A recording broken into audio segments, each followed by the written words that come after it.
Hi, my name is Nichelle, and I'm coming on here to talk to those new cosmetology students that are coming out into the world.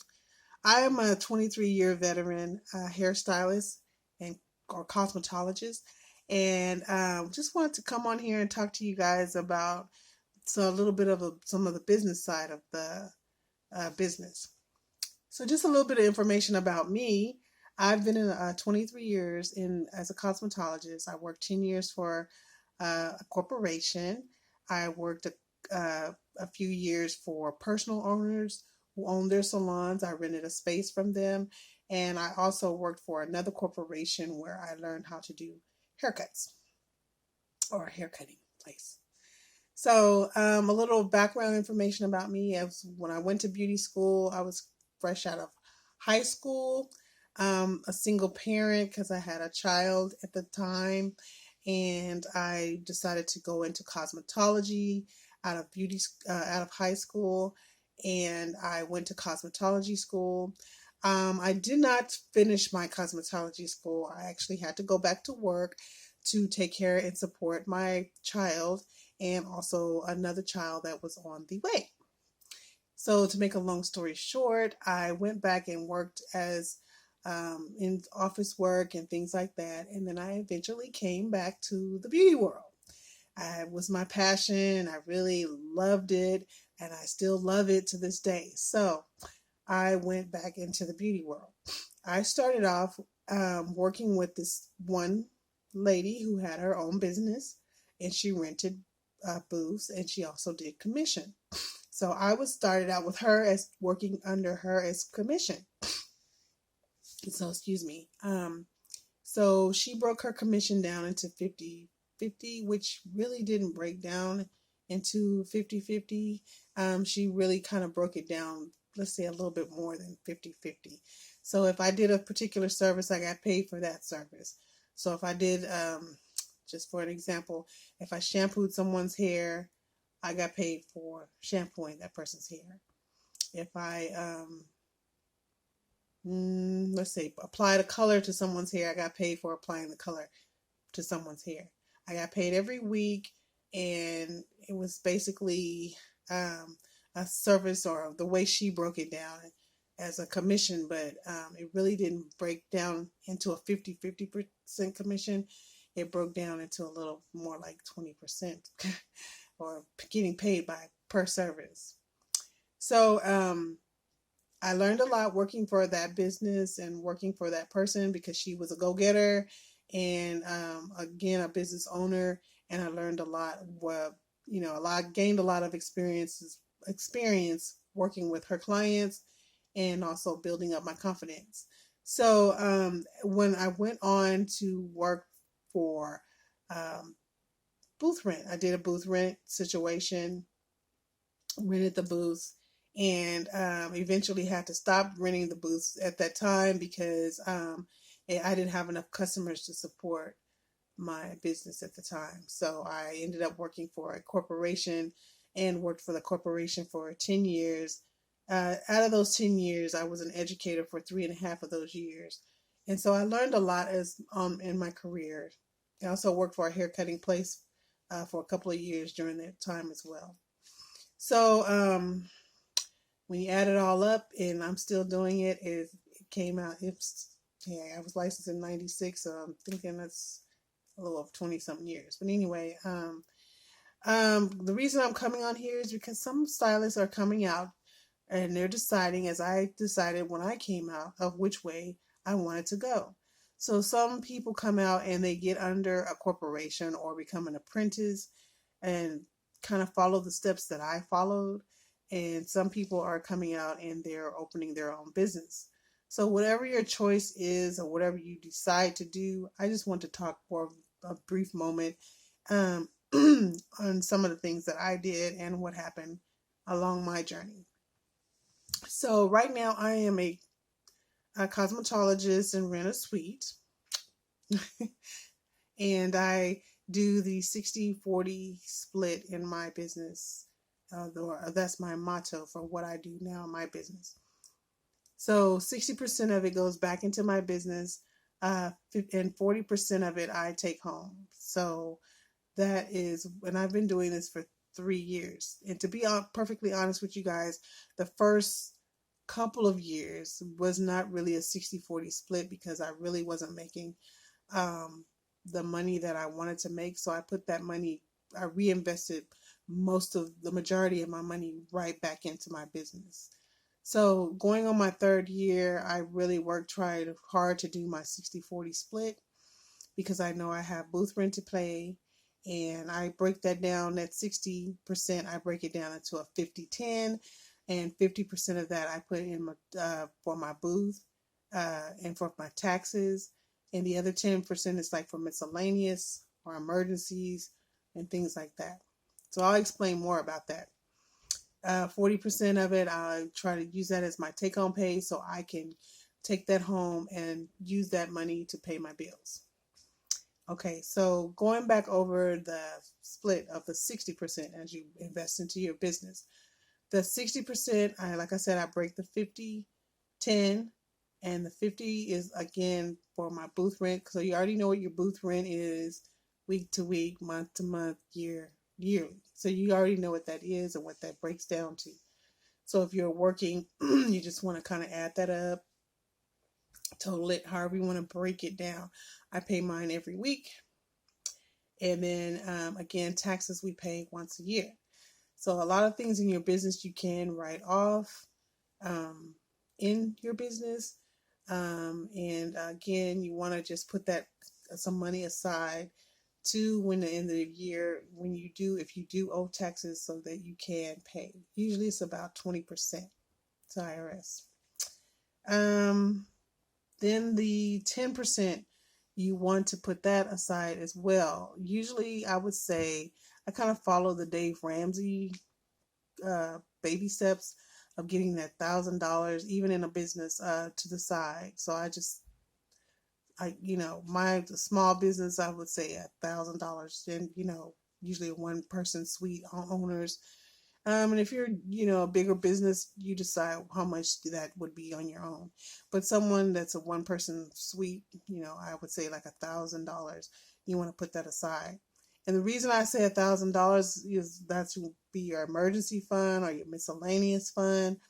Things like, hey, my blow dryer just went out. It's on the blink. Hey, my flat iron it's not working. I dropped it on the floor, busted it in 50 million pieces. I have to go buy a flat iron. Or, hey, Mrs. Johnson is coming in and she's getting a color that I don't have in my back bar. So I have to go run and get the color. And, or it's end of the week, you have to account for your supplies that you need. So that was like your miscellaneous and your emergency fund. Again, you want to keep it for your miscellaneous and emergencies. So that 50%, again, is for your booth and your taxes. And you also want to just, kind of add some of your supplies in there. Some of us know how much we need in supplies a month. I kind of break mine down to maybe, $100 a week, or, I kind of stretch my supplies. And if you've been in business like I have, or you've been self-employed before, you really learn how to stretch your product. And you don't waste, is what I'm trying to say. You don't want to water down your product. That's not what I'm saying.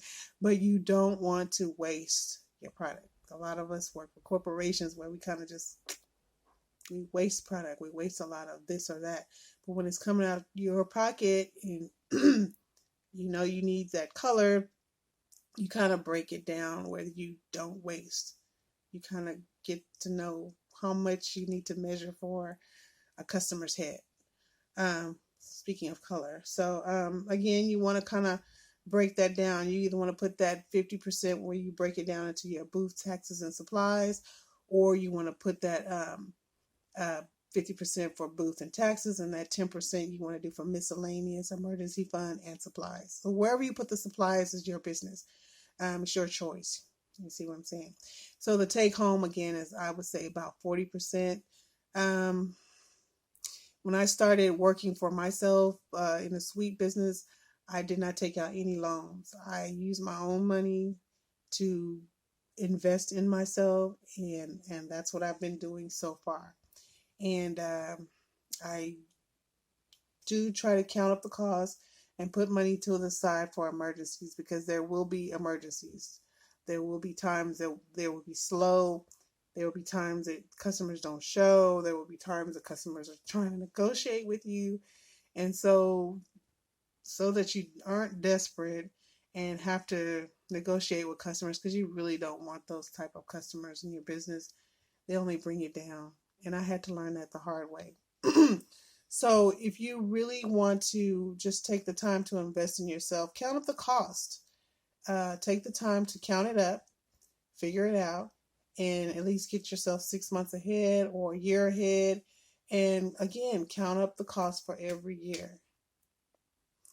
So a little bit more. I did work commission with a salon owner. The first one I mentioned, I worked. We I was paid by different services that I did. The next person I worked with commission was a 60-40 split. I was 60, she was 40. I kept up with it. I bought a planner.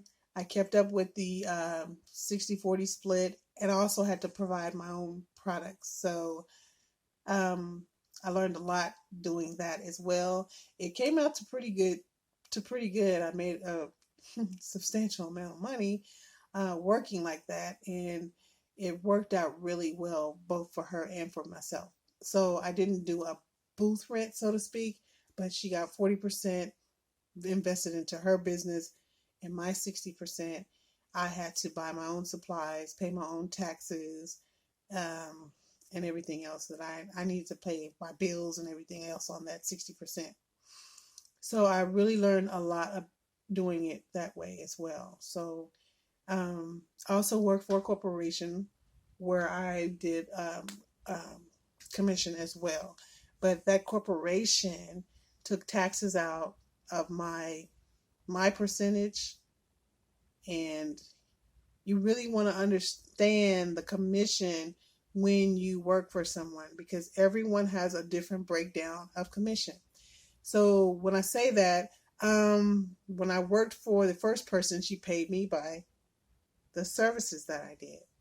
So she said it was commission. It's really not commission. It was just a service. I did a service. I got paid so much for that service. Um, the second person I worked for was, again, we did a 60-40 split. That was truly a commission, because I did actually calculate every week what the totals were and split it 60-40.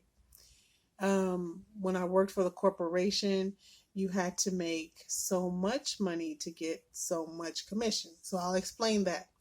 And when you work for, I'm just going to say X corporation, because I'm not going to name the corporation that I work for, but X corporation. And say, for instance, you make $400. You get a 50-50 split with that.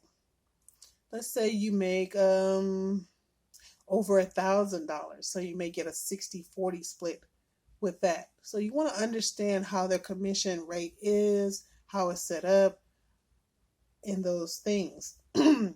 So with the corporation I worked for, I got a certain amount of money depending on how much money I brought in, and that broke down the commission. So they had a commission scale of which they broke it down of, if you made 400, you made this much. You made over 400, you made this much. If you made over 1,000, you made this much commission. And again, they took out the taxes out of my commission, and I was given a W-2 at the end of every year and filed my taxes. So I think I've named 3 different ways. So the pay by service, I named a 60-40 commission, and I also named a pay rate or a pay scale of commission. So those were the 3 different ways that I was paid in the business. And I think it's still that way today with certain places, breakdowns. So now that I'm self-employed, I do the 60-40 split for myself. I again pay myself 40%, and I do everything now. So if I'm the sole proprietor of this business, and so I have to pay my own taxes, I have to pay my own booth rent, I have to buy my own products, and I have to manage my own time. So, et cetera, et cetera, et cetera. So everything falls on to me. So, some people have opinions about that. My opinion is it just depends on the person and your mindset. It really does, because you can work. Some people just don't want to be their own boss. Some people don't want to have to manage buying their own supplies, paying their taxes, splitting out their taxes, and doing emergency funds and buying products and doing all those things. Some people don't want to do that, and that's okay. But I enjoy it. I really do. I enjoy doing what I do. So that's what I wanted to share today. I wanted to come on and share that with someone. That was a question that was asked on one of the Facebook questions on a forum that I'm on, and I wanted to share the video on that and break it down more in depth. So thanks again for listening, and you guys have a blessed day.